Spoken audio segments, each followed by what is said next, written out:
Thank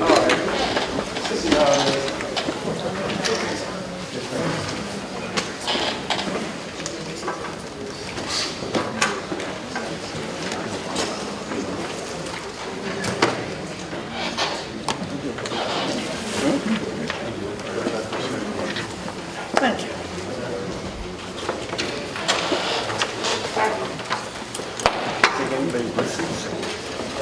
That's the question, sir.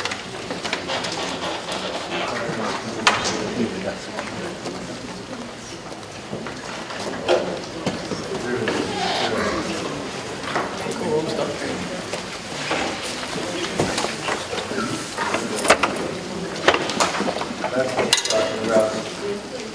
You're looking well, sir. You're looking well. Please have a seat.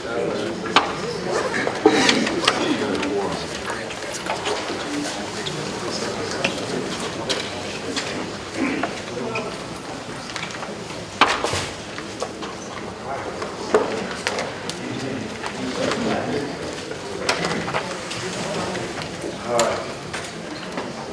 Meeting will come to order. Thank you all for being here.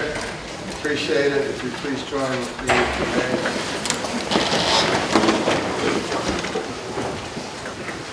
Lord, thank you for what's about to happen today, Lord. We thank you for your blessings, and we give you all the precious honor and glory. In your precious name we pray. Amen. Mr. Wagner, lead us in the Pledge of Allegiance. I pledge allegiance to the flag of the United States of America and to the republic for which it stands, one nation, under God, indivisible, with liberty and justice for all. Thank you so much for that. Be seated. That's dawned on me. They want that in their meeting.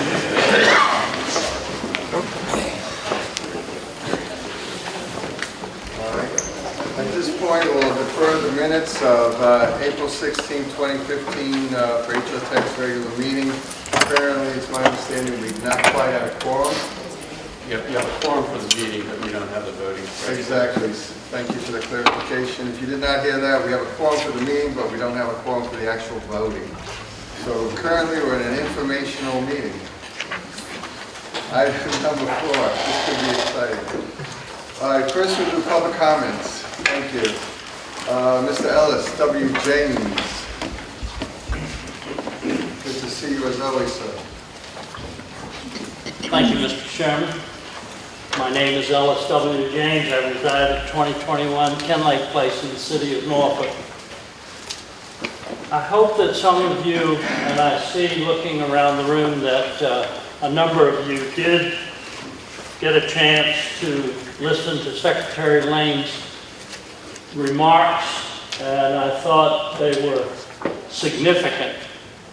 I would hope that this body will make sure that the transcript of the remarks that Secretary Lane made would be sent to the members who couldn't make it this afternoon.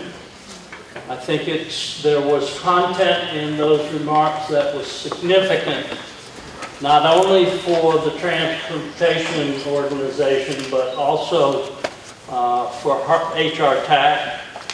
And I think that I'm also going to ask that somehow you all can make sure that even the members of the Hampton Roads Planning District Commission would have those remarks. And also I think it would be helpful that all of the communities who are members of the two boards and commissions will have a copy of those remarks. They were significant, and I'm very pleased to hear about the position of the governor, and I'm also very happy, having made a previous request, if you recall, that we have no more nonsense involving the public-private arrangements that have gone awry recently. I think that's a very significant step in the right direction. Thank you, Mr. Chairman. Thank you, sir. Thank you indeed. Mr. Frank Pepsin, sir. Good to see you again.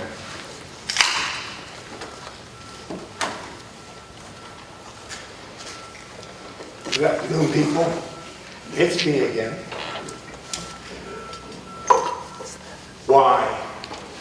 I too was here at the meeting this morning, and I too was hearing about the funds being, the way they're allocated being changed, and I also heard about the different percentages being offered to the different localities.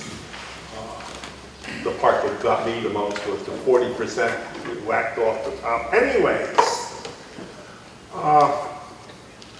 it sounds like your funds are going to be cut. The figures he was talking about, 77 million and 50-something million, that's less than you got, HRTAC has got in the bank right now. You get $11 million a month to do projects. And soon, I guess, what you're waiting for is a director to turn around and start spending some of this money. I think that you need to worry about Richmond and their plans for us. They talk about this CB2, but you'll notice that they don't have light rail in Richmond. But we're going to have it here. That's beside the point. My thing is, we need to get these projects going. And that's basically the only thing I got to say. Please, try to get these projects going quickly, because by the time that you get some of these projects done, these big ships coming through the Panama Canal, they're going to be here. And you're going to have more and more containers on the roads. And our roads are already horrible. And nothing being programmed, nothing that you people are designed, or anything to do with relieving traffic in the communities around here. You got from Williamsburg up, you got from Chesapeake going through to 664, which is great. You know, that will help. The twin bridges will help. Nothing for HRT. Hampton Roads Bridge Tunnel, you don't have anything. You got 1 out of 8 intersections on 264. Yeah, you need to get things rolling, you need to get things started, you need to get things done, because it's only going to get worse. And the money's in your hands. And the only thing you need is a commitment to do it. And I thank you for putting up with me. Thank you. Thank you for being here. Ms. Donna Sy. Yes, young lady.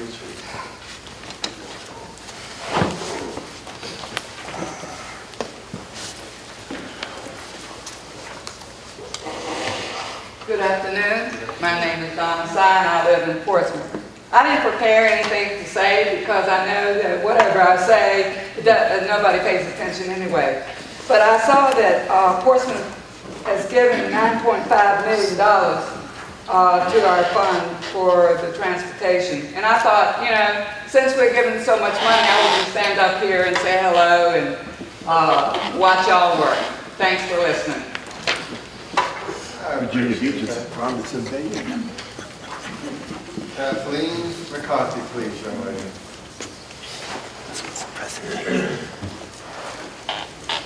Hello, Elizabeth. Does everyone hear me? I know I speak softly. Good morning. My name is Kathleen McCarthy, and I live in Norfolk, Virginia.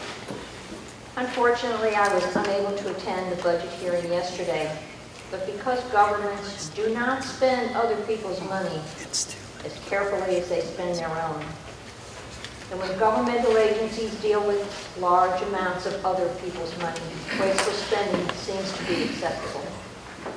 Therefore, we the people are naturally skeptical and wary of any transportation projects that would put the taxpayer at risk again. We are tired of paying for the overruns and the bailouts that are routinely associated with transportation projects that have occurred all over Virginia. For example, the $106 million, 42% cost overrun for the light rail debacle in Norfolk, which was kept a secret from the taxpayers until the city of Norfolk needed a bailout. And then there was the $300 million for 460, or the large cost overruns for the Springfield, Virginia Highway Interchange project. It was projected to cost $241 million and ended up costing $676 million. In my opinion, it is bitterly unfair that we, the people, have to continue to clean up the mess that government officials create, while so many of us are struggling just to make ends meet. The lack of transparency and accountability is completely and entirely unacceptable. I'm sure that I will have more questions regarding the budget, but unlike the members of the Finance Committee that have daily access to this information, we the people usually only have a few days before a meeting to study and analyze these important agenda items. So today, I have only one request. I hereby request that this regional body provide a comprehensive list via email on next month's agenda, the need for an increase in public notices advertising. Please delineate a complete list of items that substantiate such an increase and/or any items that require expenditures of any kind for this fund. Why do you need to have a notice advertisement fund? This is the digital age, and I'm sure you have a number of PR folks already on staff. If HRTAC is such a benefit to the taxpayers, you shouldn't have to try and sell it to us. Finally, Mr. Krasnoff, have I missed a notification of the Bylaws Committee meeting?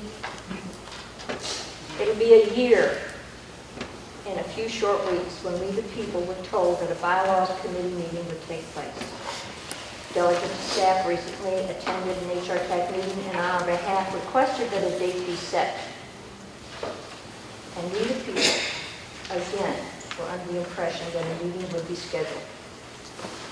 Has a date been set? I think we've been very patient. Mayor Krasnoff, I respectfully request that a Bylaws Committee meeting be scheduled within the next 30 days. I'm submitting my comments and requests that they become part of the official record of this meeting today. Thank you. Thank you for sharing with us. John Gergely, please. My name is John Gergely. I'm from Newport News. There was an interesting meeting this morning, particularly Secretary Lane's comments. I want to talk a little bit about that, about the prioritization process. Daily Press recently had an op-ed that was titled "It's time for Patriots Crossing." In that op-ed, I'm sorry.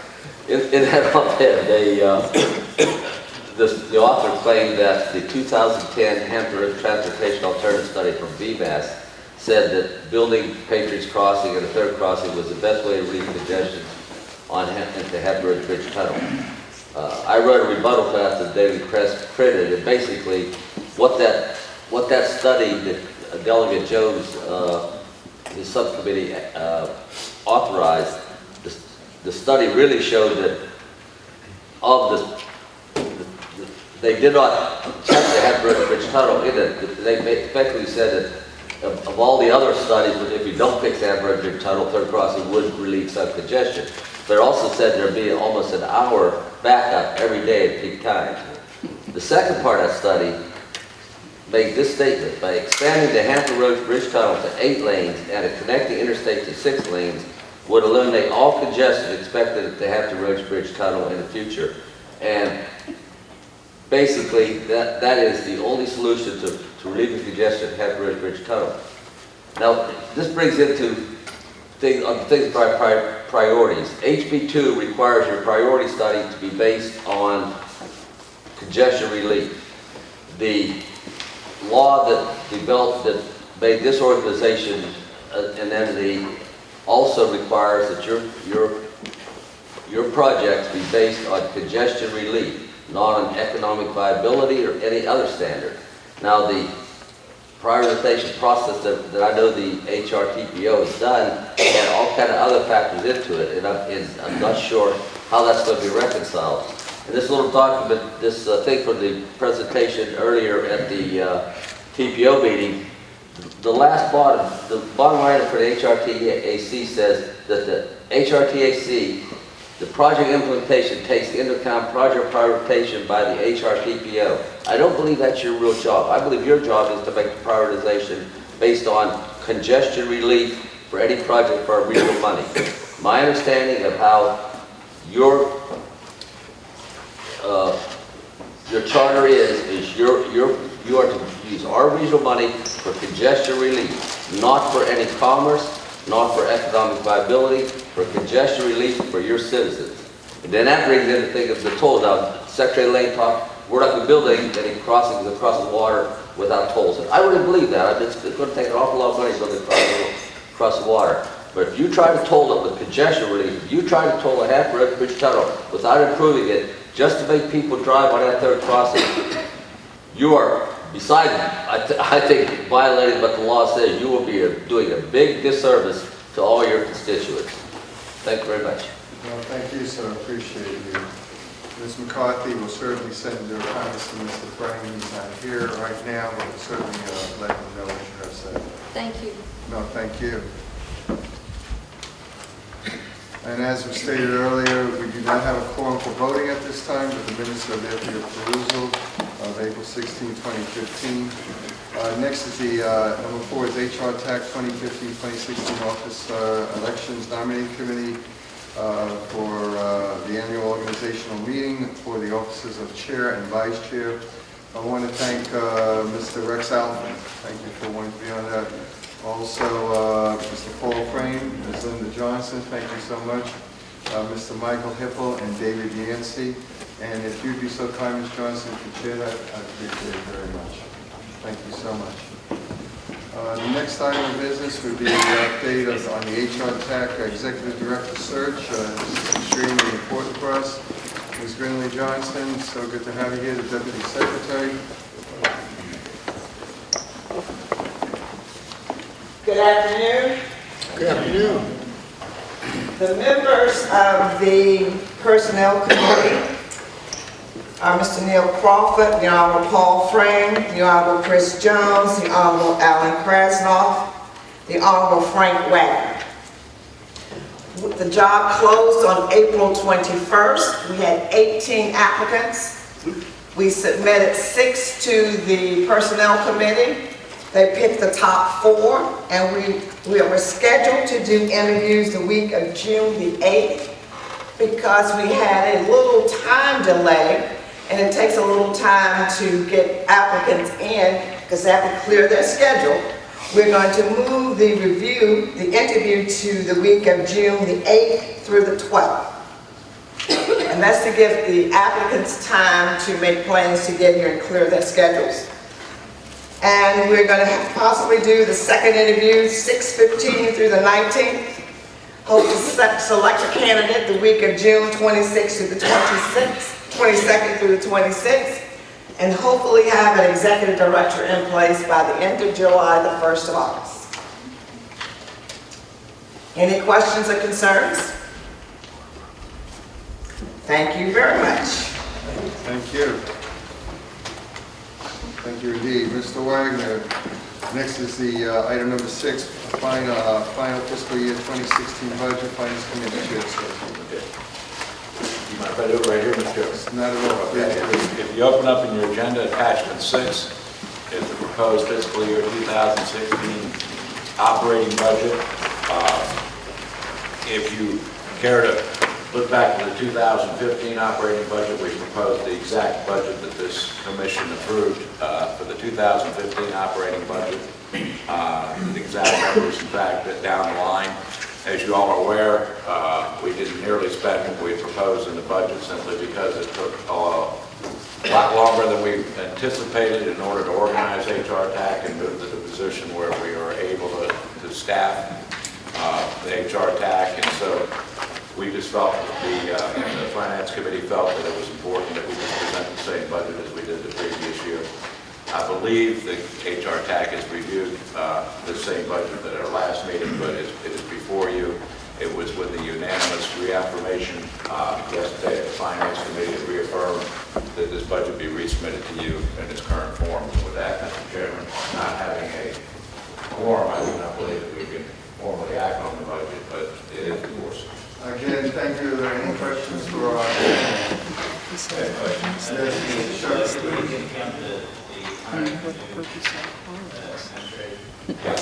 Yes, and equally important, it does take into account the technical committees indicated many times they need assistance there, but it does accomplish that assistance they need to support their staff members.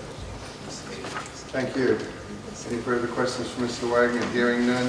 Next, sir, would you please continue with the investment policy for the BB&T? Absolutely, and I believe attachment 7 in your packet is the investment policy. It's been worked on at length between our able staff, as well as our able counsel, myself, and certainly Mr. Hunt, as we worked over the parts of the investment policy to ensure that they do a number of things. A, maximize the interest return that HRTAC can expect for what we have as significant deposits on hand right now.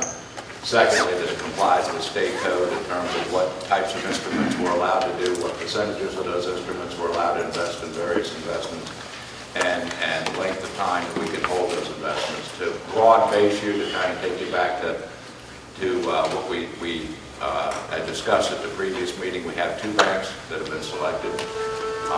One of the banks, BB&T, will be the principal hold, but not certainly the only option as the investment holder of the investment for the bulk of the money. Money that is transferred from the state to HRTAC will all be deposited into BB&T. Union First Bank is more of the operating bank. Money out of BB&T will only be transferred to the other bank, and that's the only in and out flow, if you will, at BB&T.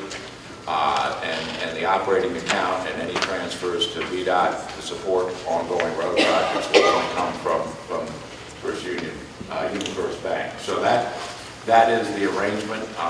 The investment policy seeks to do that. It allows for instruments to kind of delve into the BB&T account a little bit. There's one account that returns, I believe, 12 basis points right now. It's limited to $100 million, although we got a little exclusion to run it up to $132 million while we try to approve this investment policy.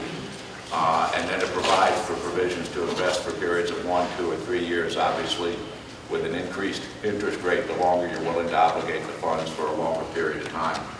No particular fixed interest rates, as everybody in this room is aware, that interest rate market's a very fluid market, so we expect those percentages to change up and down as the underlying federal bonds change up and down. But that's the basic outline as we see it right now. We have a significant, and I mean significant, pile of money drawing 1 basis point until we approve this policy and start being able to put it into various pots. One of the areas that we need assistance from the technical committee is going to develop a cash flow projection.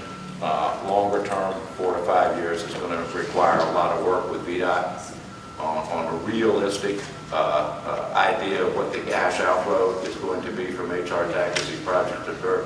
That's important because it's important that the finance committee get the maximum return, but not encumber the funds where we can't support ongoing road projects. So that balance is very important. That's why the need for the technical committee and the support I addressed to you, Mr. Shepherd, is so important so that we can develop that. We're talking about a large amount of money. We have $269 million at BB&T right now, and another $11 million could be deposited, I believe, by the end of this week, driving the balance up to $280 million. So you can see drawing 1 basis point as opposed to being able to draw 12 or even higher is a huge amount of money every day that we're not realizing by not having this plan in place. Unfortunately, I believe we're stuck. We're stuck without having a quorum of being able to adopt that today so that we can make these moves today and start realizing some more interest return. But I think that's the situation. So that's kind of a broad brush stroke. I'd be happy to go into any details. And if you get too deep, I'm going to refer to Tom and staff real quick on that. So. Point of order, with the discussion of that amount of money, is there any way we could maybe do a special meeting? That's exactly what I just asked Mr. Greenberg, and we are going to be asking for a special meeting. In fact, if we could do it tomorrow, we would. That would be good. Seriously, Could be done in that's how I mean. Mr. Chairman, I couldn't hear what you just said. If you would repeat yourself, Mr. Price, and ask, because I concurred with what he said, because I was just asking him, please, for the rest of the board again, say. No, I was just trying to see if there was a way we could expedite a call meeting so that we could okay the budget, so that, I mean, 1 basis point versus 12 with that amount of money. It's a lot of money. So sooner we- we reconvene over here. Tomorrow, hopefully. That will be the goal.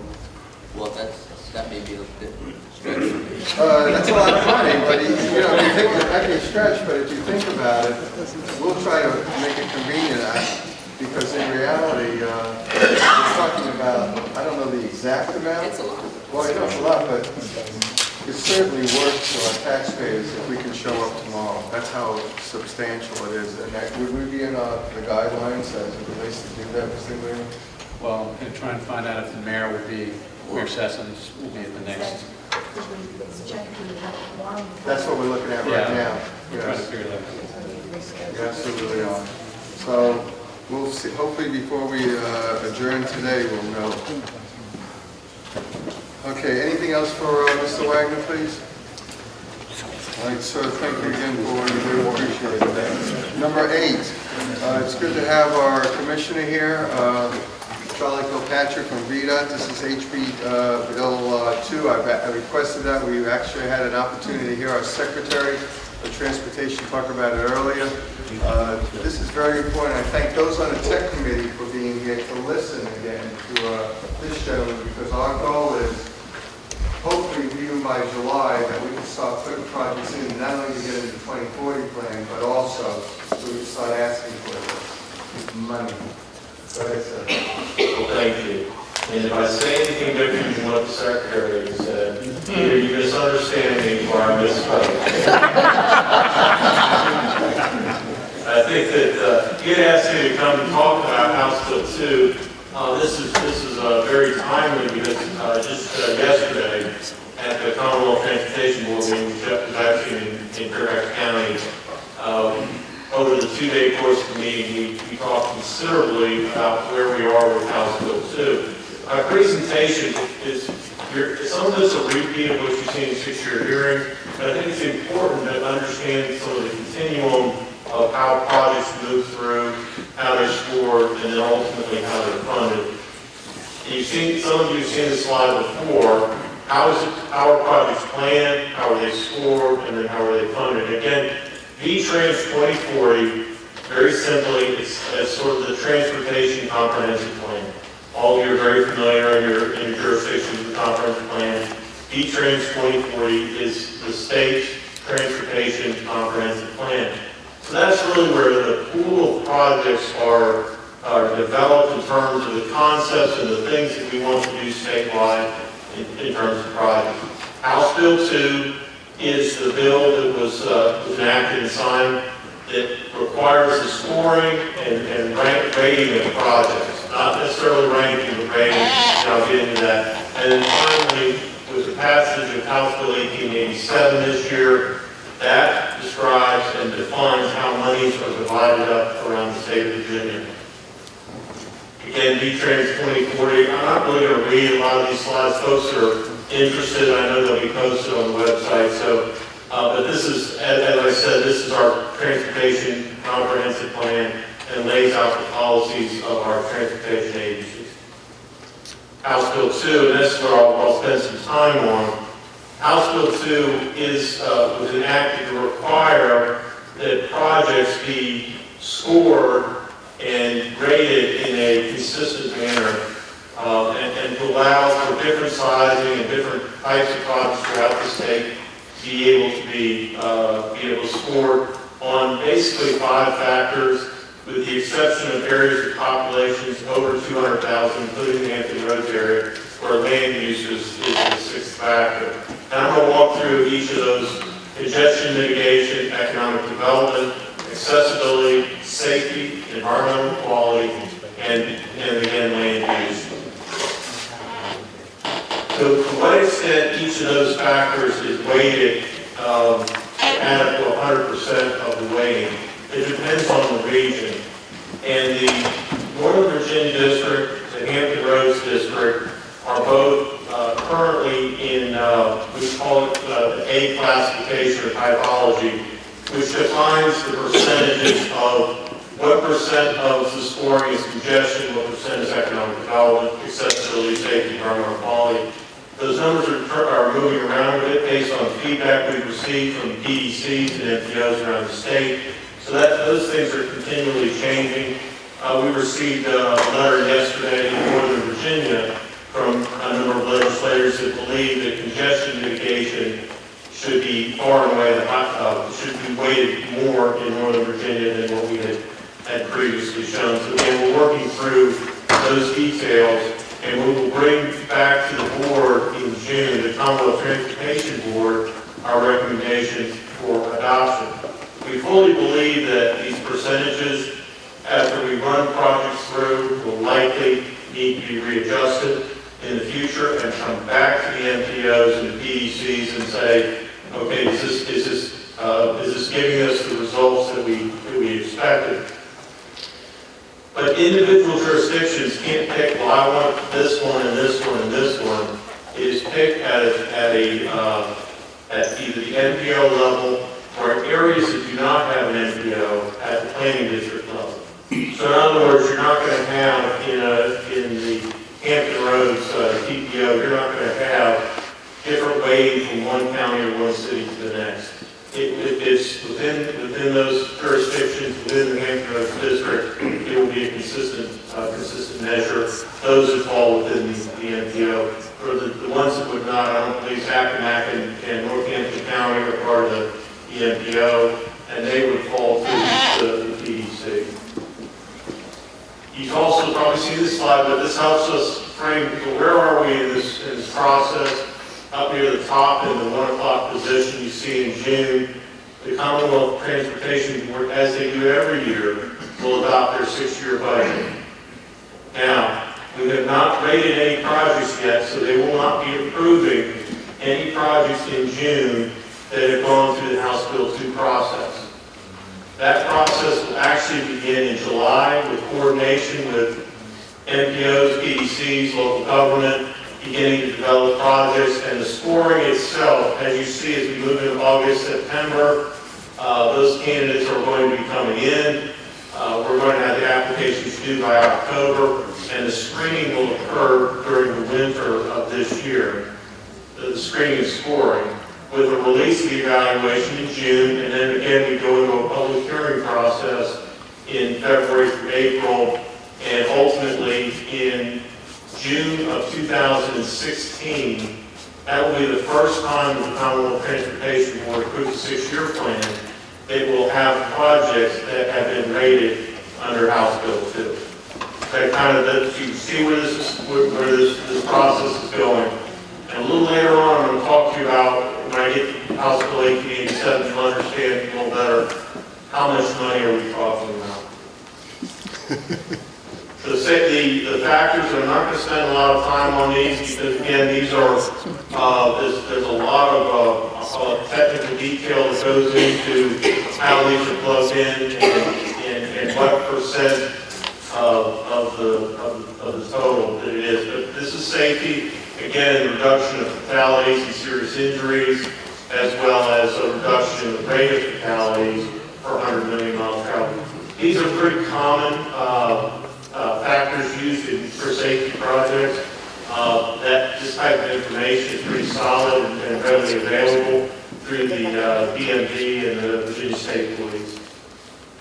Congestion factors, again, these are how the scoring would occur, both in changing the peak period, person through, how many more people can you push through a corridor in peak periods, and then also in a reduction in the hours of delay.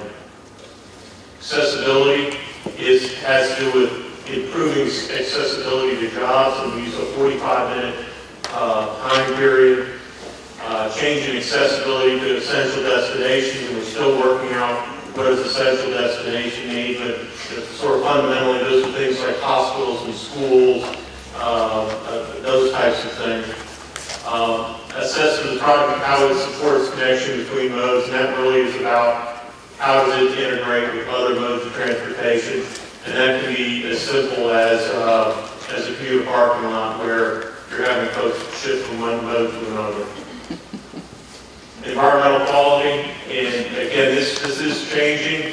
It likely will be a score of reduced air pollution, will be 50%. and 50% will be the impact on historic and environmental resources. So the two on the bottom, again, these slides are as a result of discussions yesterday and ongoing work. It's likely that those bottom two will be slightly different and more focused on avoidance and minimization of historic and environmental resources. Economic development, again, this is another area towards how scoring will be made. This is one of the more challenging scoring methods because it's just very difficult to flush out how do you actually measure economic development.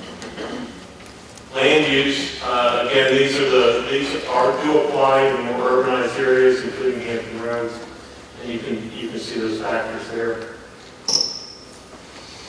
The summary of the findings, when we talk about a pilot test, what we did was took 38 projects that were either completed or under construction, and we didn't attach names to them to protect the innocent, but some of you may recognize some of the projects that when we went through the rating process.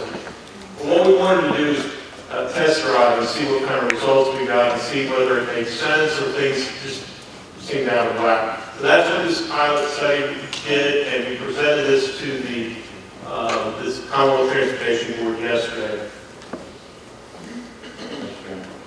Yes, please, sir. Yeah, just for the Commission's edification, that covers the part of the budget that's related to the Commonwealth Transportation Board. How about Mr. Adbach's portion of the budget? Will it go through a similar vetting system, or is he given more discretion in terms of what he can and cannot do? And that's the edification. I appreciate that, and I think that when I go to the 1887 piece, you'll see how the money is distributed. That's a good point. That both, whether it's statewide funds or it's district-specific funds, it will go through the House Bill 2 process. Now, there are exceptions. HRTAC projects of this board that only use HRTAC funds are not required to go through that scoring process. But if either state funds or district funds are used, then it does have to go through the House Bill 2 process.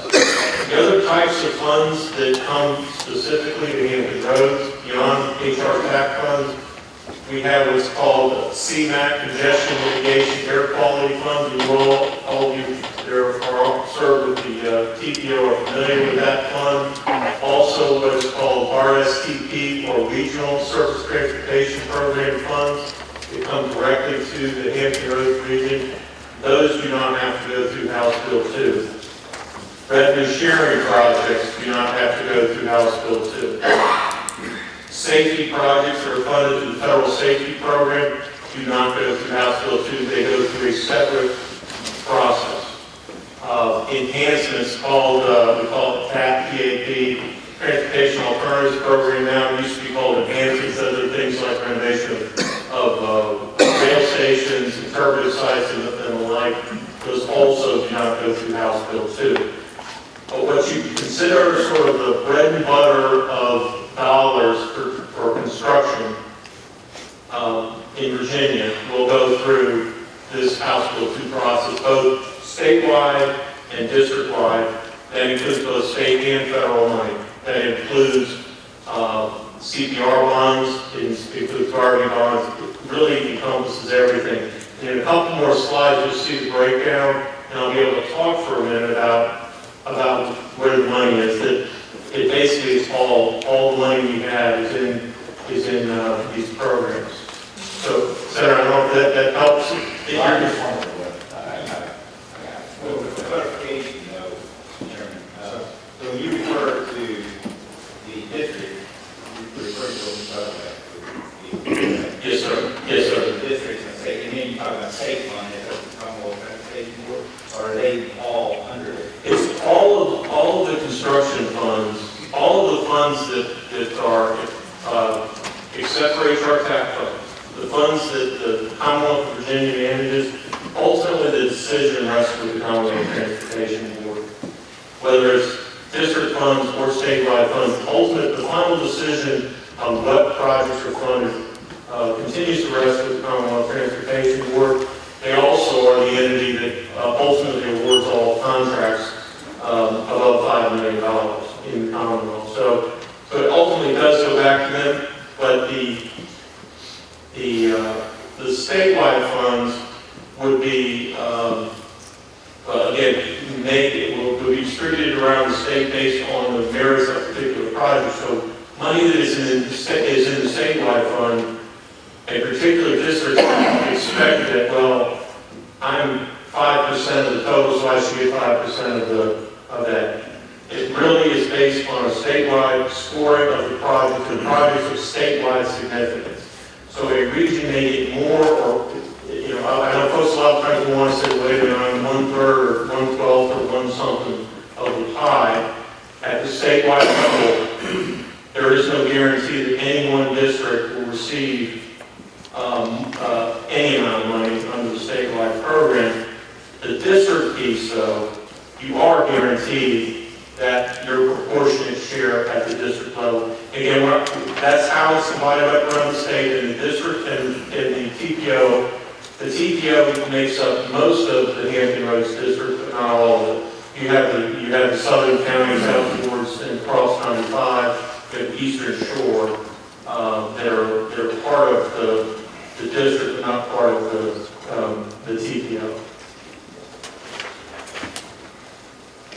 And one of the things let me jump to one more slide here.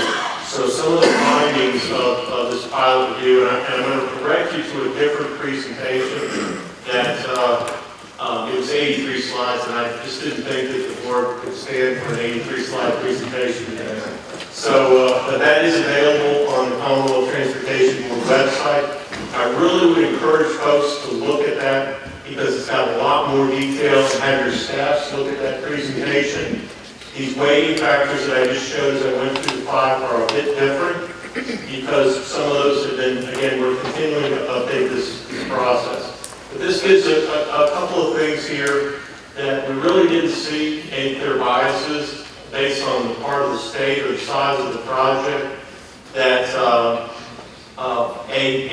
low raw score can have a high relative score once cost is considered, because this is part of as we go through this, you take the cost over the score, and that gives you the cost benefit of the project. So one of the things we see is that smaller projects that have decent impact score pretty well. Very large projects that only have a moderate positive impact in terms of these criteria don't always score well. And mid-sized projects seem to have a mid-sized focused projects seem to do pretty well. Again, this is the other, as you go down through here, most of them scored well in one area, but not in all. And the highest raw score out of a possible 100 points for any of these particular 38 projects was 60. We're continuing to refine, as I mentioned earlier, the language and the measures to get that in an understandable way, and a way that's repeatable, because this is a lot of technical information that my staff is going to have to work with the communities to put together.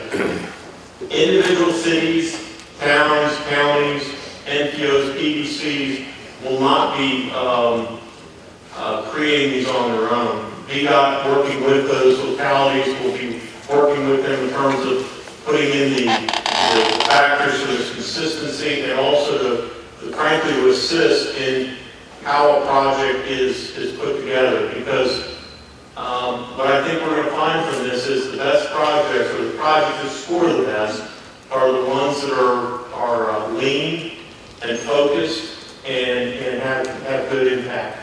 If we start adding a lot of other things to projects, I think that it will make them less competitive. And when I mean other things, it can be expansion beyond what's absolutely needed. It could be wider rights of way. It could be additional architectural features. I don't want you to think that we we can't build things that look nice. I don't mean that at all, because I do think that that's a part of this, but we've built some interchanges, some highways with this focus that at some point that project will be, will need that. And we have examples around the state where we built some pretty large interchanges, and even today, you scratch your head and say, wow, why is it so big? I just don't think we can afford to do that, because I'm getting ready to talk about the money, and matter of fact, I know we can't afford it. So this is as we go through the House Bill 2 process. Again, I would encourage you to go to the Commonwealth Transportation Board's website and look up the House Bill 2 presentation.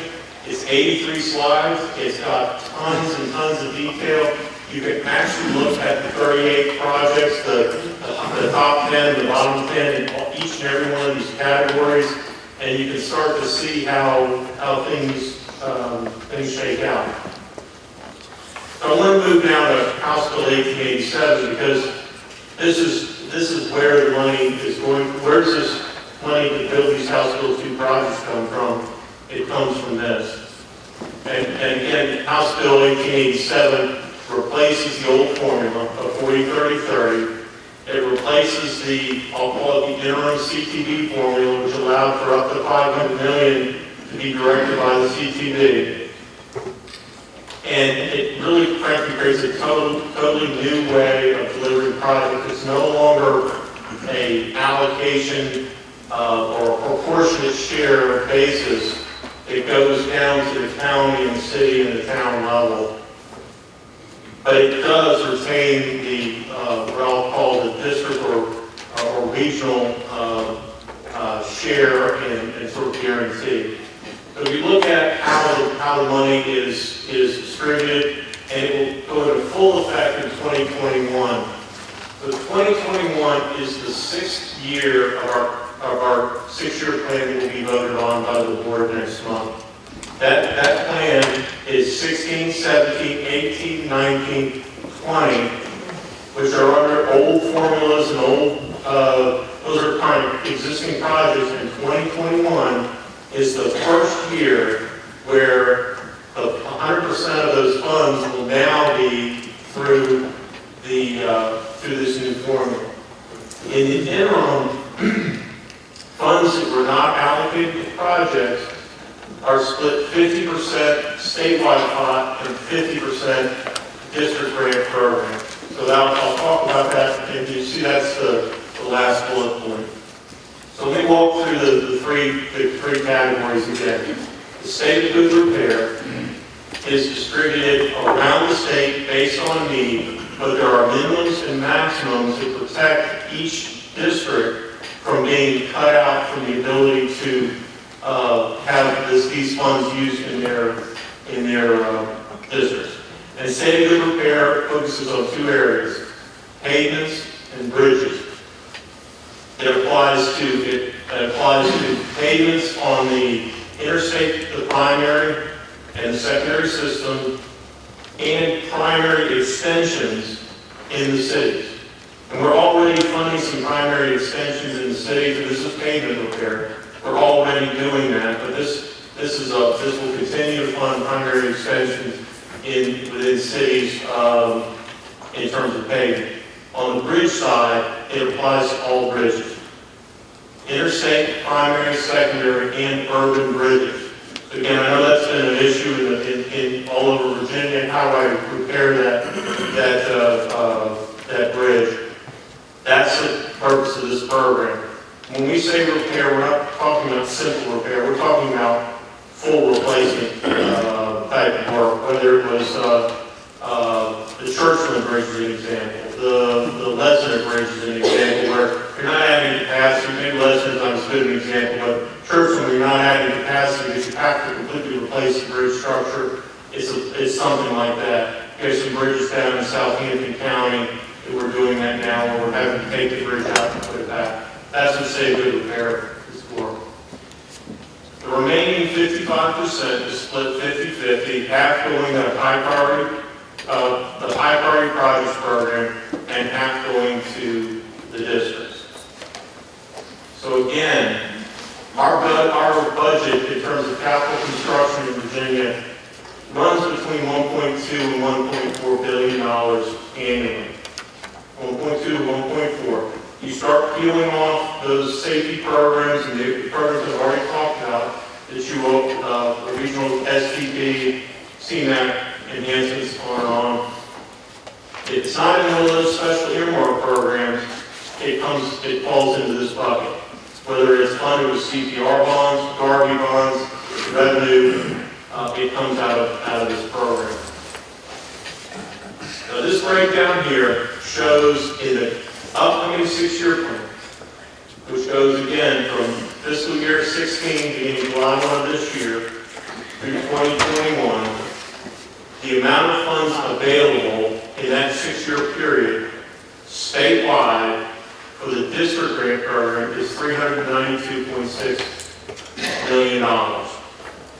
The statewide program is an equal amount. So the grand total in the next 6 years for projects that are not available to put on new projects is $785 million. The projects I just mentioned to you, in years 1 through 5 of the 6-year plan, those projects have already been programmed. The only way to make this pot of money larger is to eliminate projects that are already underway. So this is what's available, and what will be going through the first scoring process. Year 2022 will be the first year that we're kind of completely clear of the old system. We anticipate about $400 million a year will be available for House Bill 2. About $400 million. And that will be, again, year after year going forward. So you can do the math pretty quickly. Half of that's a district grant, $200 million. Right now, Hampton Road's getting 20%, so that's about $40 million per year. So that kind of gives you an idea of what's sort of on, I'll call it on the guarantee side. The other $40 million or other half is a statewide priority and would be competed at a statewide level. I just think that this slide really tells quite a bit about how much money there is or is not available for projects throughout the state of Virginia. As I mentioned to you, you're saying, well, how does that add up to 1.1 billion? You take about 400 million in this program. You take a little bit less than that in state of good repair, and then you take 50 million for revenue sharing, and you start adding back in all these programs. You get yourself back to a little over $1 billion, and that's $1 billion annually. So hopefully that helps show you where that money is. Now, Hampton Roads this fall, when you submit projects, you'll be submitting projects for that $79.2 million worth of work. And that will be between now and 2021. So it's not $79.2 million each year. That's the total over the next 6 years. And here are the next steps. As I mentioned, we're continuing to work on what we call the typology, what bracket different regions fall into, as well as what percentage weights, as well as how the weighting is done. We're bringing that back to the Commonwealth Transportation Board, who will vote in June, and then we'll immediately go into a process working with the NPOs on candidate projects, and the application will be submitted towards the end of the summer. And with that, I'd be glad to answer any questions. Do you have any questions at this time for our commissioner? Again, it's a lot. Yes, Mr. Allen, please. Go back to the clarification. Those 5 scoring factors that you mentioned, are they equally weighted? No, and So they rank according to how they were up there. they are not. They are not. What we've done is we've taken the state and we've said NPO or PDC, you fall into one of 5 categories. 4 categories: A, B, C, or D. A being the most urbanized and D being the most rural. So you're going to follow, so very simply, your Northern Virginia and Hampton roads are most urban. I'm trying to remember who's in B. I think that Fredericksburg, Charlottesville, I think Richmond is actually in category A, or is it in B? And that continues to move. Roanoke, I think, is in B, and then you get to C, which is probably your Harrisonburgs, your Culpeper, your Warrenton, kind of that next tier down, and then D is a very rural county. That might be Craig County or Leader Scott County in far southwest Virginia. So those are the four groups. So in an urban area, Northern Virginia, I'll use as an example, congestion by code is the highest factor. Congestion must be, of the 5 weightings, it must be the highest. And again, some of the representatives in Northern Virginia actually want the percent for congestion to be higher than, I think it's 35% of the total score is based on congestion now, and some of them want that higher. When you get to a very rural county where congestion is frankly not an issue, their percent that is in the congestion area may only be 20%, where economic development may be a higher score. Land development is another example that only applies in the more urban areas. Land development has very little effect in terms of the scoring, has no effect in the type C and D, the very rural, the mostly rural and the very rural parts of the state. Land development is not a factor at all. So again, each district, and I apologize for not bringing you that slide today, but it is changing as we get feedback from the NPOs and PDCs.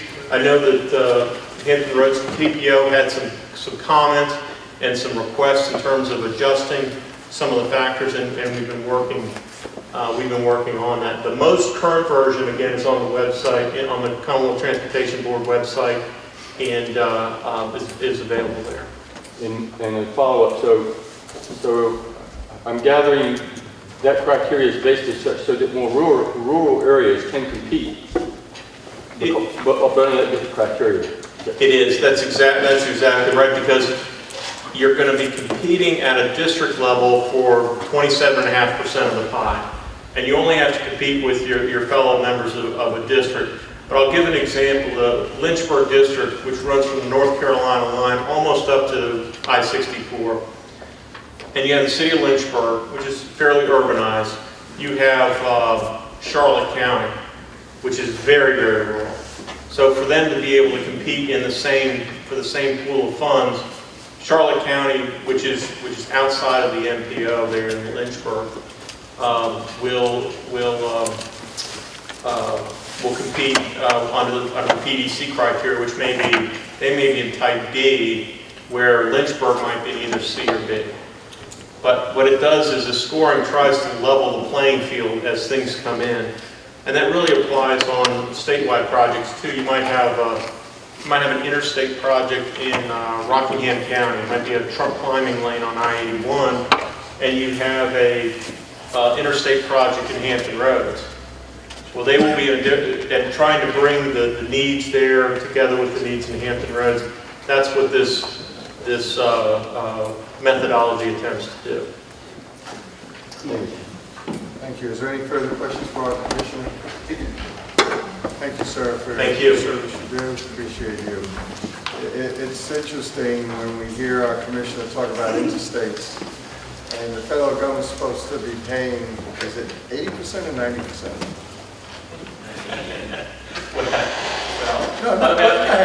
In terms of what we receive from the federal government. No.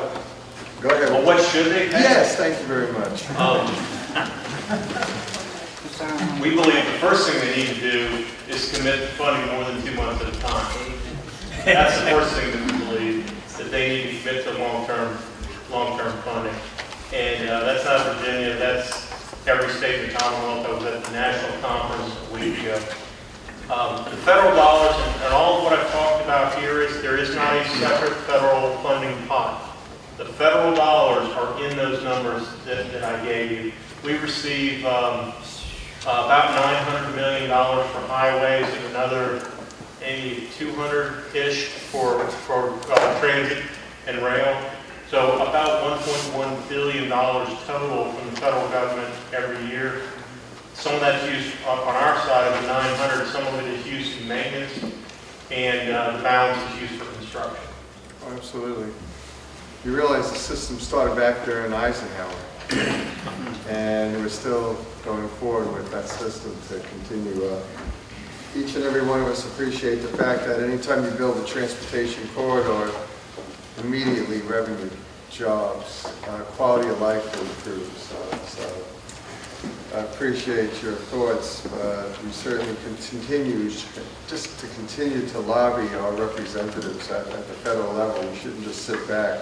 And again, I thank those in the tech committee because you are tasked now with really moving forward and looking how to leverage those funds. As Mr. Wagner just stated, we have an excellent opportunity to build quite a bit of projects.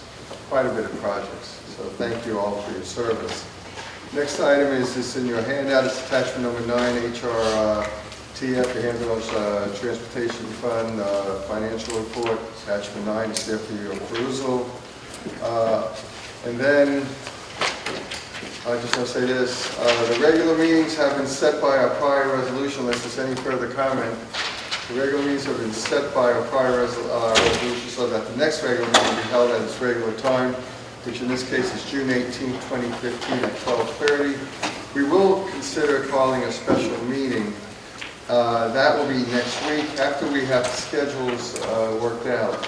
For the special meeting, we will ask 7 members to sign a written request and then give at least 24 hours notice by email to emails, thank you, to members and posting it on the HRTAC website. So with that being said, a motion is in order to adjourn, isn't it? You can take a motion. Yes, please. Can I ask you on item 4 to select another chair, because I'm going to be doing the bylaws committee as well, I understand. and I would feel better. Who has seniority here, Mr. Hippel or Mr. Alpin? Who was here first? You start the same time. Well, who came first? Which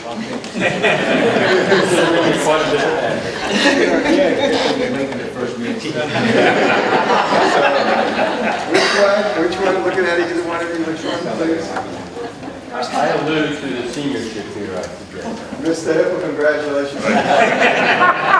And with that being said, can I have a motion to adjourn? God bless you all. Those who can't